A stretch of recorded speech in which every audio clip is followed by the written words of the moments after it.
Hello everyone, আমি রুদ্রাক্ষী। আজ বাড়িতে সোয়াবিন দিয়ে ডিম কষা রান্না করেছিলাম, তো সেটাই তোমাদের সঙ্গে শেয়ার করছি। তার জন্য প্রথমে একটুখানি পেঁয়াজ, আদা, রসুন, টমেটো আর কাঁচা লঙ্কা একসাথে পেস্ট করে নিয়েছি, আর কিছুটা পেঁয়াজ ভাজা দেবো বলে রেখে দিয়েছি, আর আলু।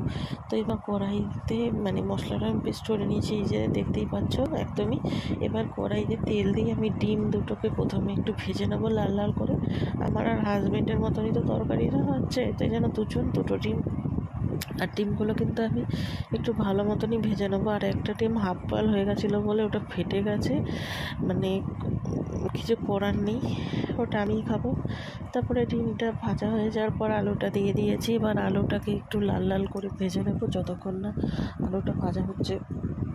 আলুগুলো ভালো করে না ভাজলে না খেতে একদমই ভালো লাগে না। তো ভাজা হয়ে গেছে, তারপর একটা তেজপাতা আর গোটা গরম মশলা ফোড়ন দিয়ে তার মধ্যে আমি দিয়ে দিয়েছি পেঁয়াজ কুচি। পেঁয়াজটা একটু ভালো মতো লাল লাল করে ভেজে নেব। আর এতে একটু সামান্য পরিমাণ নুন দিয়েছি যাতে পেঁয়াজটা তাড়াতাড়ি মজে যায়। তো এই নুনটা দিয়ে ভালো মতন করে একটু লাল লাল হয়ে গেছে, যখন দেখতে পেয়েছি তখন আমি এর মধ্যে যে মশলাটা করে রেখেছিলাম মশলাটা দিয়ে দিয়েছি।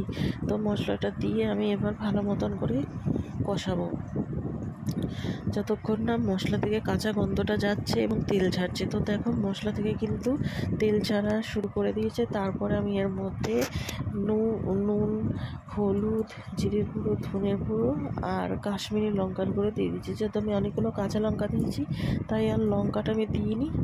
দিয়ে এবার একটু সামান্য জল দিয়ে যাতে মশলাটা পুড়ে না যায় দিয়ে এবার ভালো মতন করে কষিয়ে নেব যতক্ষণ না মশলা থেকে তেল ছাড়ছে। তো কষাতে কষাতে দেখো মশলার গা থেকে কিন্তু তেল ছাড়া শুরু করে দিয়েছে। এবার আমি ভেজে রাখা আলুগুলোই মশলাটার মধ্যে দিয়ে দেবো। আলুটা দিয়ে কিছুক্ষণ নাড়াচাড়া করে নেব, একটু ভালো মতন করে কষিয়ে নেবো আলুটার সাথে মশলাটা।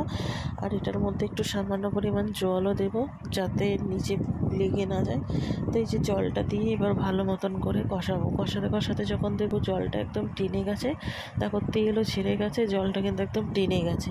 অতএব আমার মোটামুটি কষানো হয়ে গেছে। এবার আমি সোয়াবিন যেটা সিদ্ধ করে রেখে দিয়েছিলাম পাশে, সেই সোয়াবিনটা এবার আমি দিয়ে দেবো। তো আমাদের বেশি সোয়াবিন লাগে না, দুজন মানুষ, তাই অল্প একটু সোয়াবিন সিদ্ধ করে এটা আবার দিয়ে ভালো মতন করে কষাবো।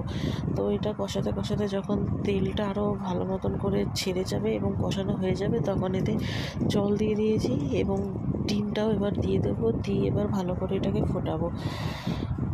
ডিম দুটো দিয়ে বা ভালো মতন করে ফোটাতে ফোটাতে যখন দেখবো একদম মশলাটা একদম শুকনো শুকনো হয়ে গেছে, আর ডিমটা দেখো যেটা ফেটে গেছিলো সেটা অর্ধেক হয়ে গেছে, কিছু করার নেই, এখানে ওটা আমিই খাবো।